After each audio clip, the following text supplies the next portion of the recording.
তুমি চুপ কর তুই।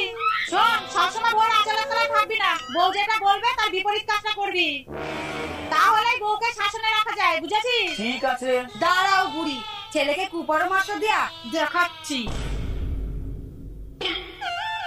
কি হলো, মন খারাপ করে বসে আছো কেন? আমার ভাই 50,000 টাকা লাগবে, তুমি একদম দেবা না। আমি একটা শাড়ি পছন্দ করেছি, তুমি আবার কিনে দিও না জানো।